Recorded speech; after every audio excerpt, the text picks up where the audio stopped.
¿Quién es realmente el Espíritu Santo? Durante siglos, millones de personas han creído que el Espíritu Santo es solo una fuerza invisible, una especie de energía espiritual que emana de Dios y se mueve silenciosamente por el universo. Algo poderoso, sí, pero impersonal. Algo activo, pero sin identidad. Pero lo que estás a punto de escuchar va a romper por completo esa idea. Porque las Escrituras no describen al Espíritu Santo como una fuerza, lo describen como alguien, un ser con mente, con emociones, con voluntad y con una capacidad de acción que desafía todo lo que entendemos sobre tiempo, espacio y materia. Un ser que existía antes de que el primer segundo del tiempo comenzara a correr, que participó activamente en la creación del universo junto al Padre y el Hijo, y que hoy tiene la capacidad de habitar simultáneamente en millones de personas sin dividirse ni fragmentarse. En este mensaje vas a descubrir quién es realmente el Espíritu Santo según los textos bíblicos originales. ¿Por qué la mayoría de los creyentes tiene una comprensión incompleta y a veces peligrosa de su naturaleza? ¿Y por qué su rol en tu vida diaria es mucho más profundo de lo que jamás te explicaron? También entenderás por qué la Biblia lo nombra de 7 maneras distintas y cómo cada nombre revela una dimensión específica de su carácter eterno.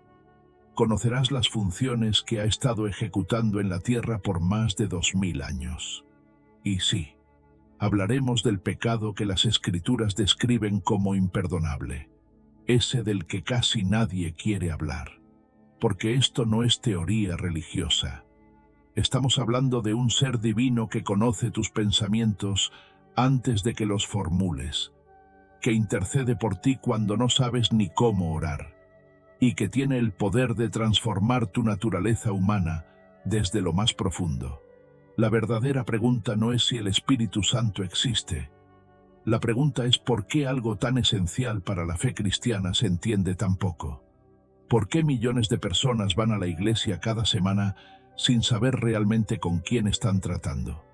Desde los primeros siglos del cristianismo, la iglesia enfrentó una crisis teológica tan grande que casi destruye la fe desde adentro. Los creyentes entendían que el Padre era Dios, sabían que Jesús era Dios, pero cuando llegaban al Espíritu Santo, todo se volvía confuso. Algunos decían que era solo el poder de Dios actuando. Otros lo reducían a una influencia espiritual impersonal. Otros evitaban el tema por completo. Pero aquí está el problema que muchos líderes prefieren ignorar. Las Escrituras describen al Espíritu Santo haciendo cosas que solo una persona puede hacer. Habla, enseña, guía, decide, se entristece, puede ser blasfemado. Una fuerza no siente dolor emocional. Una energía no toma decisiones. Un poder impersonal no se ofende. En el libro de los Hechos, cuando los apóstoles debaten decisiones cruciales, el texto registra una frase inquietante. Nos pareció bien al Espíritu Santo y a nosotros. No dice, el poder de Dios impulsó. Dice, al Espíritu Santo. Pronombre personal. Voluntad consciente. Decisión intencional. Si alguien te dice, he decidido hacer esto, no estás hablando con una corriente eléctrica. Estás hablando con una persona que razonó, evaluó y eligió. Pero aceptar que el Espíritu Santo es una persona divina creó un problema aún mayor. Porque ahora la Iglesia tenía que explicar cómo el Padre, el Hijo y el Espíritu Santo son simultáneamente un solo Dios. La lógica humana colapsó. Las matemáticas no cuadraban. Durante más de 300 años, esta aparente contradicción dividió a la Iglesia en facciones violentas. Personas fueron exiliadas, perseguidas y asesinadas por dar la respuesta incorrecta.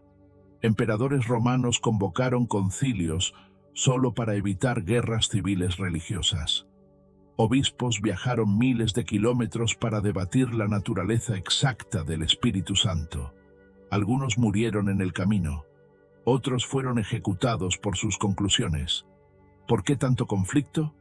Porque la respuesta lo cambiaba todo. Si el Espíritu Santo es Dios, entonces tiene poder absoluto. Pero si es una criatura creada, entonces no puede salvar, no puede transformar, no puede habitar dentro de un ser humano sin blasfemia. Y aquí aparece un detalle que lo cambia todo. En los textos hebreos originales, cuando se habla del Espíritu en la creación, se usa la palabra ruaj.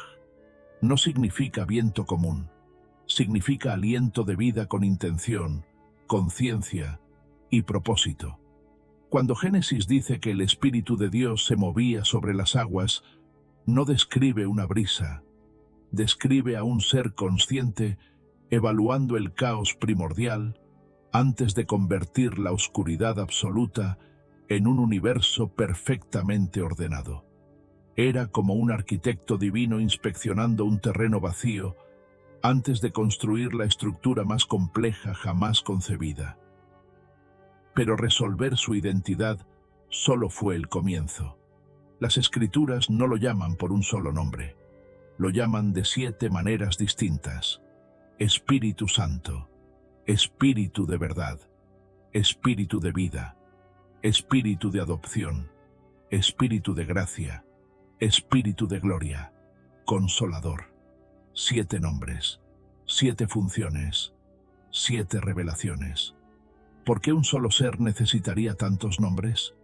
En el pensamiento hebreo, el nombre no es una etiqueta, es una revelación de esencia. Cada nombre describe cómo opera ese ser en un contexto específico. Cuando se le llama Espíritu de verdad, no es poesía. Significa que su naturaleza es verdad absoluta. No puede mentir, no puede distorsionar la realidad. Cuando se le llama Consolador, la palabra griega es paráclito. No significa alguien que solo te da ánimo. Significa abogado defensor. Alguien que pelea tu caso en una corte cuando estás siendo acusado. Es como tener al mejor abogado del universo defendiéndote sin descanso. Pero esta multiplicidad de funciones generó confusión práctica. ¿Cómo sabes qué aspecto del Espíritu Santo está operando en un momento específico? Jesús dio una pista clave. Cuando habló del Espíritu, usó pronombres personales. No eso, no aquello, sino Él. Y luego dijo algo que desafía la lógica humana. Él les enseñará todas las cosas y les recordará todo lo que yo les he dicho. ¿Cómo alguien puede enseñarte algo nuevo y recordarte algo viejo al mismo tiempo? Solo si su mente no está limitada por el tiempo lineal. Las Escrituras afirman que el Espíritu Santo habita dentro de cada creyente, no cerca, no alrededor, dentro. Y aquí surge un problema que desafía la física. Hay más de 2.000 millones de cristianos en el mundo. ¿Cómo una persona puede estar dentro de todos simultáneamente? No una copia, no una fracción, todo Él. La respuesta bíblica es perturbadora y asombrosa. El Espíritu Santo intercede por cada creyente con gemidos indecibles. No oraciones bonitas, gemidos, como alguien cargando un peso casi insoportable. Carga adicciones, traumas, dudas, miedos, fracasos, todos al mismo tiempo. Y traduce ese caos interno en peticiones perfectas delante del Padre. Pero si vive en ti, ¿qué pasa cuando pecas? La Escritura dice que puedes entristecerlo. La palabra original implica dolor emocional profundo. Cada vez que eliges el pecado conscientemente, hieres a un ser divino que vive dentro de ti, que te ama y pelea por ti. No se va, pero sufre. Y aquí entramos en otro misterio. Si tiene poder ilimitado, ¿por qué no elimina todo sufrimiento? ¿Por qué creyentes fieles enferman, pierden, sufren. La respuesta está en una palabra griega, arrabón. Significa anticipo. El Espíritu Santo que habita en ti es una muestra del poder total que vendrá después. Un adelanto, no la plenitud. El poder sin madurez destruye. Por eso Dios libera poder en proporción a tu capacidad de manejarlo. La Biblia registra un caso aterrador. Ananías y Zafira mintieron al Espíritu Santo y murieron instantáneamente, no por mentir, sino por manipular deliberadamente lo divino. Eso nos lleva al pecado más temido. Jesús dijo que hay una blasfemia que no será perdonada. La blasfemia contra el Espíritu Santo no es un error accidental, es rechazar deliberadamente una verdad evidente atribuyéndola al mal. Y aquí está la clave.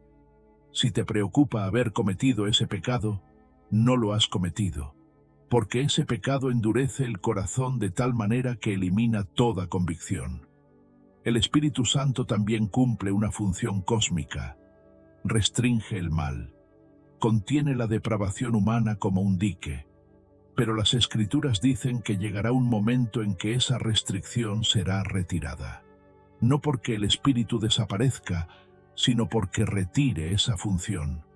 Por eso los creyentes serán removidos antes, porque el Espíritu no puede habitar en ellos y dejar de restringir el mal al mismo tiempo. Finalmente, el Espíritu Santo ejecuta la santificación. No es algo que tú haces, es algo que Él hace en ti. Es una metamorfosis, como una oruga que se disuelve para convertirse en mariposa. Duele, se siente como muerte, pero es transformación. Y aquí está la verdad final. El Espíritu Santo no es una fuerza, es Dios, personal, presente, activo, vive en ti, intercede por ti, te transforma, y no se detendrá hasta terminar su obra. La pregunta real no es quién es el Espíritu Santo.